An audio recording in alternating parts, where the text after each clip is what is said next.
Buying your own home is one of the biggest dreams for many people. The idea of having a place that belongs to you, where no landlord can tell you what to do, and where every corner carries your decisions and your story, is powerful. You imagine painting the walls the color you want, knocking down that wall to make the living room bigger, putting up shelves, changing the floor, or even planting a tree in the backyard knowing it will be there for years to come. Owning a home feels like stability, safety, and accomplishment. But when we bring this dream into the real world, we have to ask a simple but uncomfortable question. Is it really worth buying right now? Or is renting still the smarter decision? The difference between turning that dream into a victory or into years of stress comes down to how you run the numbers and in what stage of life you find yourself. Think of someone paying $2,000 a month in rent. To many, that seems like too much, and they immediately repeat the phrase we hear everywhere: rent is just throwing money away. But then that same person goes online, checks the numbers for a similar home with a mortgage, and realizes the monthly payment would not be $2,000. It would be $3,500, maybe even $4,000. And here is the part that almost everyone ignores. That monthly payment is not the end of the story. Owning means paying property taxes, homeowners insurance, possible HOA or condo fees, and also constant maintenance. The roof will leak, the air conditioner will break, the plumbing will clog, and all of those repairs come out of your pocket. What looked like a simple swap, rent for mortgage, quickly shows itself as a much heavier and more complicated financial commitment. But that doesn't mean buying is always a mistake. A mortgage can be the right step, but not for everyone and not in every phase of life. If you're young, starting your career, maybe planning to move cities for better opportunities, or if you don't yet have an emergency fund, then renting protects you more. Renting buys flexibility. If your job changes, if life calls you to another state, you can move without losing money, without being tied to a 30-year debt. And here's another angle. If you take the difference between rent and a mortgage and invest it every month, that money can grow into real wealth. Imagine paying $2,000 in rent and investing $1,500 a month into the stock market, an index fund, or bonds that return 7 to 10% a year. After 10 years, that gap could grow into more than $250,000. That's money that belongs to you, while you still enjoy the freedom to move wherever you want. Now let's flip the picture. Imagine someone with a family, kids in school, and no intention of leaving town. For them, buying starts to make sense, especially if they can put down a large down payment. Say they put $100,000 down on a $500,000 home.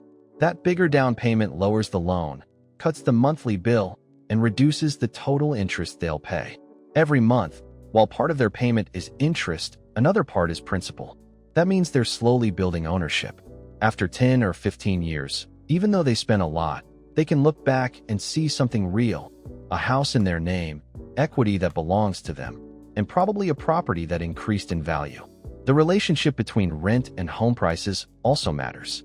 In many cities, a $500,000 home rents for $2,500 to $3,000. If you find that kind of house renting for only $2,000, then renting is clearly the smarter deal. You live well for less money and keep cash left over to invest. But if rent is much higher, like $3,200 for the same house, then buying begins to look more competitive, provided the mortgage doesn't crush your budget. And we can't forget the reality of interest rates in 2025. Mortgage rates are still high compared to a few years ago. A 30-year loan is in the mid-6% range, and a 15-year loan is a bit lower. That makes houses more expensive over time. If you buy with a small down payment and stretch it over 30 years, the total cost can nearly double. That's why a larger down payment and a shorter term are always better. If you cut a 30-year loan to 15, you save hundreds of thousands in interest and turn each payment into equity much faster. Let's add another practical scenario. Imagine two friends. Sarah chooses a 30-year loan on a $400,000 home with a small down payment. Her monthly payment looks lower, but after 30 years, she ends up paying almost twice the price of the house because of interest. Meanwhile, her friend David chooses a 15-year loan on the same value with a bigger down payment. His monthly check is higher, but in the long run, he pays far less interest and becomes the full owner in half the time. Sarah has more breathing room each month, but pays for it in the long term. David sacrifices more in the short term, but wins big in the future. Both choices have logic, but the right one depends on who you are and what stage of life you're in. And consider the difference between places. Renting a 2-bedroom apartment in New York might cost you $4,000 a month, while a similar home in Dallas could be half of that. A mortgage on a $500,000 house in New York might feel impossible, while the same value in Texas could be manageable. The same math changes completely depending on where you live, and that's why comparing rent to buying must always be local, never just general. If you're not ready yet, there are programs that can help you prepare. In the US, there are first-time homebuyer programs and credit union options that give you support, like lower rates or help with down payments. They don't eliminate the responsibility, but they can ease the path if you plan ahead. For those still building savings, renting while preparing with these programs can be a smart middle step. Let's come back to a story. Imagine Anna and Charles. Anna rents for $2,000 and invests $1,500 each month.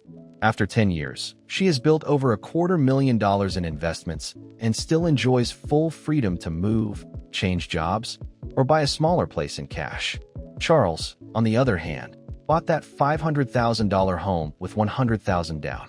He pays $3,500 a month. After 10 years, he still owes part of the loan, but he has equity in a property that probably appreciated. Both choices make sense, but they fit different lives and personalities. And that's the big truth. There is no universal answer.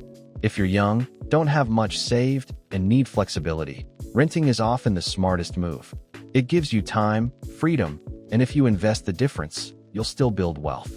But if you have stability, a strong down payment, and a plan to stay in the same city for many years, then buying is logical. It turns spending into ownership and gives you the peace of mind of having a place that is truly yours. The decision at the end of the day is not about emotions, it's about reality. Buying a house isn't just a dream, it's a decades-long responsibility. Renting isn't wasted money, it's the price of freedom while you prepare. The secret is to put the numbers on the table. Your income, your down payment, the real cost of rent in your city, and the plan you see for your future. When you do that honestly, the answer becomes clear. Sometimes the right choice is to rent and invest. Sometimes it's to sign the mortgage and build equity. What matters is making the choice with open eyes, because only then does a home stop being a burden and become the true achievement you always dreamed of. And if you enjoyed this video, don't forget to leave a like and subscribe to the channel. That way you won't miss the next videos that will help you take control of your money and build the life you want.